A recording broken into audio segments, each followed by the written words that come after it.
Hello दोस्तों, एक बार फिर से स्वागत है आपके अपने YouTube चैनल। तो इसमें हम लोग बात करेंगे, जैसा कि पिछले वीडियो में हम लोग ने बताया था कि मुगल कालों के राजाओं के बारे में हम लोग डिस्कस किए थे। तो अब इस वीडियो में हम सबसे पहले बाबर के बारे में जो कुछ जानकारी, जो इम्पोर्टेंट जानकारी है उसको हम लोग ग्रहण करेंगे। तो बाबर का जन्म जो है 1482 ईस्वी में फरगना गाँव हुआ था। फरगना ये अफगानिस्तान में है। समरकंद आप लोग इस नाम से जो अनजान नहीं हुईगा। इनके पिता जो थे वो तैमूर राजघराने से थे। ठीक है, इनके पिता थे और इनकी जो माँ थी वो चंगेज खां, नाम आप लोग सुने हुए हैं। चंगेज खां के राजघराने से बिलोंग करती थी।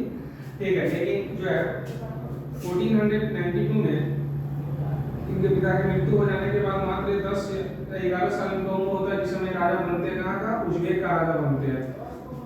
लेकिन इनके जो बहुत कनिष्ठ दुश्मन होते हैं उनका नाम है शिवानी खां। शिवानी खां जो इनसे समरकंद और उज्बेक यानी कि अफगानिस्तान से उसको बाहर निकाल देता है। ठीक है, अब एक फिर से अफगानिस्तान को वापस पाने के लिए लगातार जो है प्रयासरत रहते हैं और 1502 ईस्वी में काबुल को पुनः कब्जा कर लेते हैं। काबुल को पुनः जीत लेते हैं।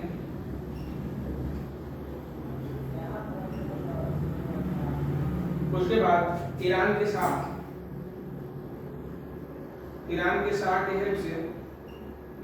की मदद से जो है शिवानी खां को भी मार देते हैं। लेकिन ईरान के शाह जो है इनको अपने अंदर अधीन रखना चाहते हैं, इसलिए वहां से छोड़ करके और इनका अब जो ध्यान है वो टोटली किधर आ गया? इंडिया की तरफ आ गया। और 1518 में प्रोसेस केस की कमी की वजह से मैंने लिख रहे हैं 1518 में जो है इंडिया जो है उस समय वर्तमान पाकिस्तान और तत्कालीन इंडिया एक किला है भेरा का किला। भेरा किला इसको सबसे पहले 1518 में कौन जीत लिया था? बाबर। लेकिन ये किला उतना बड़ा नहीं था कि बाबर की जो सारी संपत्तियों और बाबर की सेनाओं के साथ उसको वहां स्थापित कर सके, इसलिए उसकी ताकत जो थी किसी प्रकार उनको दिल्ली पहुंचा जाए। और आपको इस समय जानकारी हो कि 1520 के आसपास दिल्ली में लोधी डायनेस्टी चल रहे थे, लोधी वंश चल रहे थे। तो लोधी के जो अंतिम राजा थे इब्राहिम लोधी उस समय दिल्ली के राजा थे। ठीक है, और तो जो है 1525 ईस्वी में बाबर को जो है राणा संगा जो मेवाड़ के राजा थे और दूसरी तरफ पंजाब के जो सूबेदार थे दौलत खां लोधी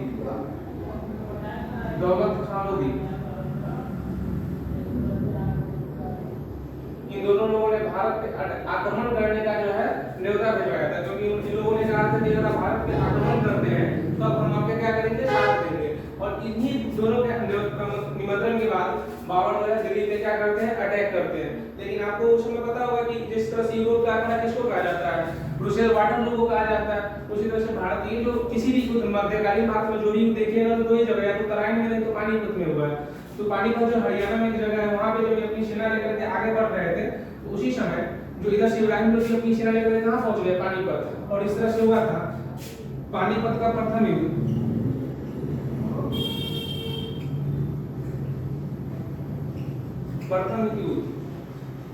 ठीक है, अब हम लोग जो है पानीपत के प्रथम युद्ध के बारे में देखते हैं कि कब हुआ था? जून 1526 ईस्वी में हुआ था। इसमें अगर मुख्यतः देखेंगे तो दो व्यक्तियों के बीच में युद्ध होता है। पहला का नाम क्या है? बाबर, और दूसरा का नाम है लोधी, इब्राहिम लोधी। ठीक है, और इस युद्ध में इब्राहिम लोधी मारा जाता है। दिल्ली सल्तनत का पहला ऐसा राजा होता है जो युद्ध के मैदान में मारा गया। तो सोचिए मतलब अलग बात थी, क्योंकि दिल्ली सल्तनत के बहुत सारे राजा मरे थे लेकिन लोधी की तरफ कोई नहीं मारा था। सारा का सारा राजा जो किसी न किसी छल प्रपंच में मारा गया था। लेकिन लोधी ऐसा पहला, इब्राहिम लोधी पहला ऐसा राजा जो युद्ध के ग्राउंड में मारा गया था। और जैसे ही जब ये युद्ध जीता, पानीपत का प्रथम युद्ध जीता, तो बाबर को इंडिया में जाने का पहला मार्ग कहीं से सुनिश्चित हो गया था। हालांकि बाबर भी सोच रहा था कि इंडिया में रहा जाए कि नहीं, जब तक राणा संगा को इस बात का पता चल जाए कि बाबर इंडिया में रहना चाहता है तो क्या किया? राणा संगा जो है अपने कुछ सैनिकों के साथ जो इस युद्ध करने के लिए बेचैन हो गए। तो 1527 ईस्वी में कब? 1527 ईस्वी में खनवा का युद्ध हुआ। और इस युद्ध में एक तरफ जहां बाबर की सेना थी तो दूसरी तरफ राणा संगा के साथ देने के लिए जो है मेदिनी राय कौन आए थे? मेदिनी राय की सेना भी इसमें भाग लिया था। लेकिन फिर भी बाबर जो अंतिम समय में जिहाद शब्द का यूज करके इस युद्ध को जीत गया। यानी बाबर जो आपसे अगर पूछा जाए कि बाबर सबसे पहली बार जिहाद शब्द से इंडिया में कब यूज किया था, तो कब होगा? खनवा का युद्ध होगा। कब होगा? खनवा का युद्ध होगा। इसके बाद जो है बाबर तीसरा युद्ध करता है। तीसरा युद्ध हम लोग यहाँ देखते हैं 1528 में हुआ था। कब हुआ था? 1528। देखिए खनवा के इसमें राणा संगा और बाबर, लेकिन इसमें इनडायरेक्टली मेदिनी का सेना भी इसमें उपस्थित था। और जब खनवा के बाबर जीत जाता है, इसके बाद जो इनको सबसे ज्यादा बात पूछा किसके आएगा? मेदिनी के। और मेदिनी उसमें कहां के राजा होते हैं? चंदेरी के। तो जो अगला युद्ध होता है चंदेरी का युद्ध होता है। इस युद्ध में भी क्या होता है कि बाबर जो है विजित रहते हैं, बाबर जीतते हैं इस युद्ध में और मेदिनी हार जाते हैं। और अंतिम युद्ध जो बाबर के द्वारा लड़ा गया था 1529 ईस्वी में, घग्गर का युद्ध। ये बिहार के क्षेत्र घग्गर, जब हम बक्सर वगैरह देखते हैं जहाँ जो है गंगा नदी में आकर के जो है घग्गर मिलती है, उसी क्षेत्र में युद्ध हुआ था 1529 ईस्वी में। ये बाबर वर्सेस अफगान, इसमें अफगान पूरी तरह से पराजित हो गए थे और ये 4 युद्ध जो है बाबर जीता था। ठीक है, और ये चारों जीतने के बाद जो 1530 में उनकी मृत्यु हो गई। 1530 में बाबर की क्या हो गई? मृत्यु हो गई थी। और उसके बाबर जो अपना बायोग्राफी खुद लिखा था, उसका नाम था तुजुक-ए-बाबरी। तुजुक-ए-बाबरी जो ओरिजिनली तुर्की भाषा में लिखा हुआ था, जिसे बाद में फारसी में अनुवाद करके बाबरनामा नाम दिया गया था। ठीक है, बाबर जो है यहाँ पे भारत में चार बाग का निर्माण भी करवाया था। इनको पहले आगरा में दफन किया गया था, लेकिन इनके क्षमता अकबर जो है जो बाद में जब राजा बनते हैं तो इनकी जो बॉडी को क्या काबुल में इनको फिर से जो है स्थापित कर दिया जाता है। तो अभी हम लोग देखें कि बाबर जो है, बाबर की हिस्ट्री ज्यादा बड़ा हिस्ट्री तो है नहीं बाबर का, बस याद रखना कि बाबर का 1483, ठीक है, इनके पिता तैमूर राजघराना से मालूम थी, चंगेज खान से थी, 1492 में राजा बने थे और 1518 में इंडिया में पहला अटैक किया था, घेरा निकला था, उसको जीत भी लिया था। उसके बाद मुख्यतः 4 युद्ध लड़ते हैं 1526, 1527, 1528 और 1529 ईस्वी में ये 4 युद्ध लड़ते हैं। ठीक है, और उनके बाद जो 1530 में इनकी मृत्यु हो जाती है। इनका अपना जो ऑटोबायोग्राफी उनका नाम क्या है? तुजुक-ए-बाबरी। इस लैंग्वेज में, तुर्की लैंग्वेज में है, जिसके बाद में बाबरनामा के नाम से जो फारसी में अनुवाद करवाया जाता है। तो हम लोग जो है इस चारों युद्ध को याद करना बहुत आसान है। छोटे से ट्रिक्स हम लोग इस चारों युद्ध को देखते हैं, तो 1 मिनट के लिए हम तो इसको साफ कर लेते हैं।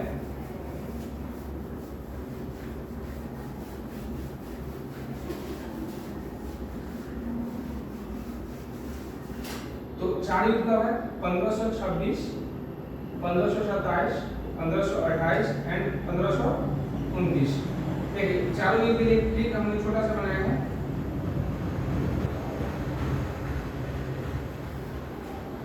पान खा के चल घर।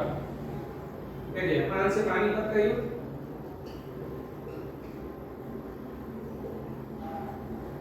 इसमें बाबर विजयी हुए थे और संगा क्या हुए थे? डिफीट हो गए थे इस युद्ध में, यानी हार गए थे। उसके बाद संगा ने इसमें इब्राहिम लोदी थे, इब्राहिम लोदी इसमें हार गए थे। उसके बाद जो है खनवा का युद्ध, इस युद्ध में बाबर विजय हुए थे। जिहाद शब्द इसी में पहली बार यूज किया गया था। आपको जब तुमने पहले बताया कि जिहाद शब्द याद होता है अपने धर्म के प्रति कट्टरता, है ना। इसमें राणा संगा क्या हुए थे? हार गए थे। उसके बाद जो है देखो पान से पानीपत, खा से खनवा, उसके बाद चल से चंदेरी का युद्ध हुआ था। कहाँ का युद्ध हुआ था? चंदेरी का युद्ध हुआ था। और चंदेरी के युद्ध जो है इसमें बाबर जीते थे और मेदिनी का हार गए थे। फिर घर से कहाँ हम लोग मानेंगे? घग्गर का युद्ध हुआ था, इसमें भी बाबर जीते थे। और अफगान के सरदार था, अफगान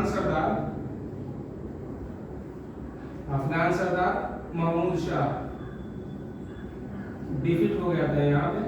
ठीक है, और इस तरह से जो है बाबर के द्वारा इंडिया में लड़े गए चारों युद्ध में से, चारों में दिए गए थे। ओवरऑल कितने युद्ध लड़े थे? 5 युद्ध लड़े थे। 1518 में घेरा का युद्ध था, उसको इंपॉर्टेंट है यार, रखना पाकिस्तान के भी सिंपल पड़ता है। तो अगर ये जानकारी आपको अच्छी लगी हो तो वीडियो को लाइक